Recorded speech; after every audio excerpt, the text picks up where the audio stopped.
ہوا یہ تھا کہ بہت دنوں سے انہی کا کوئی اہل حدیث تھا، عامی آدمی، جو میرے پیچھے پڑا ہوا تھا کہ ہمارے ایک مناظر ہیں، آپ سے مناظرہ کرنا چاہتے ہیں، مناظرہ کرنا، اور پھر شور شرابہ کر کر کے نا محلے میں ایک شور مچایا ہوا تھا کہ یہ مفتی صاحب میرے سامنے بیٹھ نہیں سکتے، مناظرہ کر نہیں سکتے۔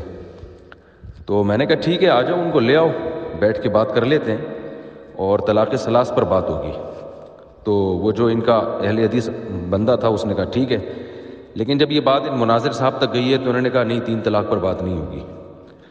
تو میں نے کہا ٹھیک ہے، پھر آپ بتائیں۔ تو پھر طے یہ ہوا کہ جی کچھ دیر تقلید پر بات ہوگی، کچھ دیر طلاق ثلاث پر بات ہوگی۔ میں نے کہا ٹھیک ہے، میں تیار ہوں اس کے لیے۔ تو میں نے ان سے کہا کہ تقلید کے بارے میں آپ کا دعویٰ کیا ہے، آپ لکھ کے بھیجیں۔ تو وہ جو دعویٰ لکھ کے بھیجتے اس میں سقم تھا۔ وہ بعض دفعہ دعویٰ ایسا ہوتا کہ ہمارا دعویٰ اور ان کے دعوے میں کوئی فرق ہی نہیں ہوتا۔ تو میں نے ان سے کہا، مجھے کہنے لگا آپ مجھ سے ایک دفعہ مل لیں صرف۔ میں نے کہا دیکھیں، جب تک آپ دعوے کو منقع کر کے لکھیں گے نہیں، میں آپ سے بحث کے لیے کسی قیمت پہ ایگری نہیں ہوں گا، کیونکہ ایک لا حاصل بحث ہوگی جس کا نہ سر نہ پیر۔ تو اس نے کہا ٹھیک ہے، بس آپ ایک دفعہ مل لیں۔ میں نے کہا ٹھیک ہے، آ جائیں مل لیں۔ تو مل بیٹھ کے یہ طے کر لیتے ہیں کہ آپ کا دعویٰ ہے کیا۔ تو اس سلسلے میں وہ آیا اور اپنے ساتھ بہت سارے افراد لے کر آئے۔ میں نے اسے کہا تھا آپ جتنے چاہے افراد لے آئیں، اور بے شک آپ چاہیں تو ریکارڈ بھی کر لیں، کیونکہ میرے دل میں کوئی چور نہیں ہے، کیونکہ یہ ہماری ابھی بحث بھی نہیں ہو رہی، نہ یہ مناظرہ ہو رہا ہے۔ یہ تو میں یہ سمجھنا چاہ رہا ہوں کہ آپ کا تقلید کے بارے میں موقف کیا ہے، واجب حرام ہے، ناجائز ہے، بدعت ہے، شرک ہے، اور تقلید کی ڈیفینیشن کیا ہے۔ اور یہ پہلے سے طے شدہ حقیقت تھی، اس پر گواہ ہیں کہ یہ بحث نہیں ہوگی، نہ تقلید کے وجوب کے دلائل دیے جائیں گے، نہ حرام ہونے کے دلائل دیے جائیں گے، اس پر بحث ہوگی نہیں۔ یہ صرف یہ ہوگا کہ آپ کا دعویٰ کیا ہے تقلید کے بارے میں۔ پھر جب یہ دعویٰ طے ہو جائے گا نا، پھر ہم اگلی نشست میں انشاءاللہ اس پر بحث کریں گے۔ پھر میں کتابیں بھی لاؤں گا اور حوالے بھی ہوں گے اور لائیو ریکارڈنگ بھی ہوگی اور سب کچھ ہوگا جو ہوتا ہے، اور تمیز کے دائرے میں بات ہوگی۔ جو پروفیشنل مناظرے کا جو طریقہ ہے کہ ایک دوسرے کو نیچا دکھانا، یہ سب کچھ نہیں ہوگا۔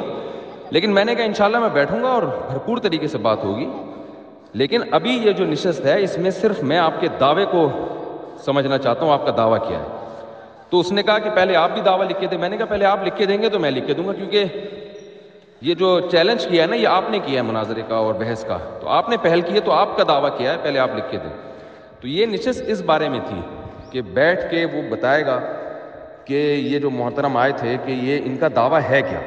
تو انہوں نے جب یہ دعویٰ کیا کہ بغیر دلیل کے کسی کی بات کو ماننا یہ تقلید ہے، مجھے پتا ہے بغیر دلیل کے نہیں، بغیر مطالبہ دلیل کے کسی کو فالو کرنا تقلید کہلاتا ہے، لیکن اس نے جو تعریف کی کہ بغیر دلیل کے کسی کو فالو کرنا، تو میں نے اس پر ایک اشکال کیا کہ اگر تقلید یہ ہے تو تابعین صحابہ کے فتاوی بہت سارے ایسے ہیں جو بغیر دلیل کے فالو کیا ہے۔ اس میں وہ پھنس گیا۔ تو ہمارا یہ بحث ہی نہیں تھی کہ قرآن کی آیتیں کیا ہیں، تفسیروں کے حوالے کیا ہیں، اور کس آیت کی تفسیر میں کیا مطلب لکھا ہے۔ میں تو اس سے پوچھ رہا ہوں کہ آپ پہلے مجھے بتاؤ کہ تقلید کیا ہے۔ اگر یہ تقلید ہے جسے آپ تقلید کہہ رہے ہو، تو تابعین صحابی کی جو تقلید کی ہے، جس کو آپ حرام کہہ چکے ہو، ناجائز کہہ رہے ہو میرے سامنے، تو اس کی لاجک کیا بنے گی؟ اس کو وہ 1.5 گھنٹہ گھماتا رہے۔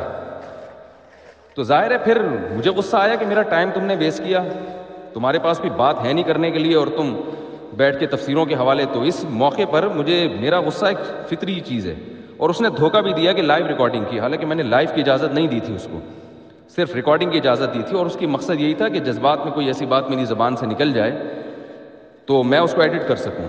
لیکن شرارتی لوگ ہیں، مجھے اندازہ نہیں تھا کہ اس قدر شرارتی آدمی ہوگا یہ، اور اس طرح سے اپنے مفاد کے لیے اس کو استعمال کرے گا، اور اس کو نام بھی مناظرے کا دے گا، جبکہ یہ تو بار بار طے ہوا تھا کہ مناظرہ نہیں ہے، یہ مناظرے کے لیے پہلی نشست ہے، اس کے بعد ہوگا جو بھی ہوگا، بحث ہوگی، ڈیبیٹ ہوگی، مناظرہ وہ اس کے بعد ہوگا۔ تو جب میں نے دیکھا کہ یہ تو رخ چینج ہو رہا ہے، تو ظاہر ہے بار بار مفسرین نے لکھا ہے، تو میرے منہ سے نکل گیا بھاڑ میں جائے مفسرین کو۔ حاشا وکلا، ہرگز میری نیت مفسرین کی توہین نہیں تھی، میں یہ تصور بھی نہیں کر سکتا، لیکن وہ الفاظ بہرحال غلط تھے، جس پہ میں سب حضرات سے معذرت خواہ ہوں، جتنے بھی ہمارے اکابر ہیں، علماء ہیں، تو میں اپنے بزرگوں کی، اکابر کی توہین کا تصور بھی نہیں کر سکتا۔ لیکن وہ ظاہر ہے مجاز بحث پہ مضاف ہے نا، مفسرین کا مطلب یہ جو ان کے حوالے ہیں یہ بھاڑ میں جائیں، کہ یہ ٹاپک نہیں ہے ابھی، میں تو آپ سے آپ کے دعوے کی تنقید کرنا چاہ رہا ہوں۔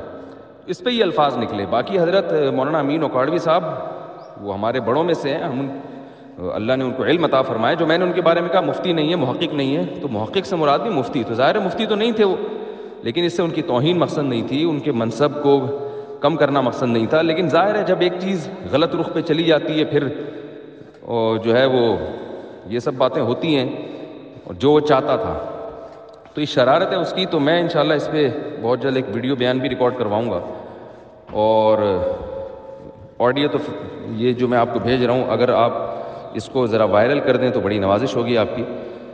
تو اب میں انشاءاللہ اس کو بلاؤں گا کہ بیٹھے ہیں تقلید کے موضوع پر جو ہے نا، اگر بات کرتے ہیں بیٹھ کر.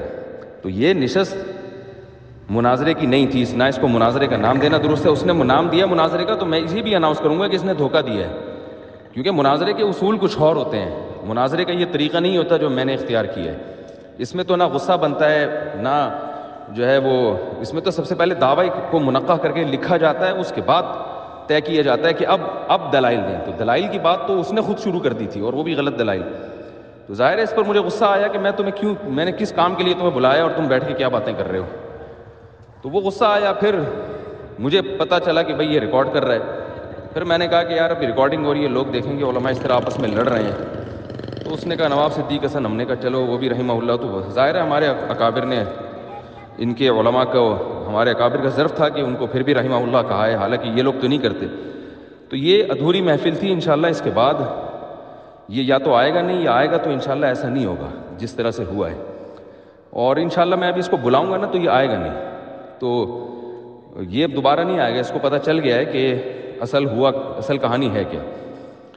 تو یہ جو ہے میری ایک آڈیو ہے، اس کو آپ ذرا سیو کر لیں. میرا خیال ہے آدھی بات آپ کے ذہن سے اشکالات نکل گئے ہوں گے اللہ تعالیٰ نے چاہا تو.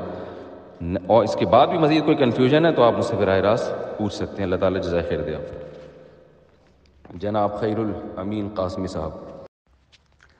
السلام علیکم. مفتی طارق مسعود بات کر رہا ہوں. امید ہے آپ خیریت سے ہوں گے. آپ کی تحریر میں نے پڑھی ہے تو چند وضاحتیں ہیں اس بارے میں. امید ہے اس سے آپ کا ذہن صاف ہو جائے گا. اور بہت سے علماء ہو سکتا ہے بدگمان ہو رہے ہوں میرے بارے میں، کیونکہ ان کے سامنے پوری صورتحال نہیں ہے کہ اس محترم نے شرارت کی کیا ہے. یہ جو اہل حدیث عالم آئے تھے نا غیر مقلد، اس نے شرارت کیا کی ہے.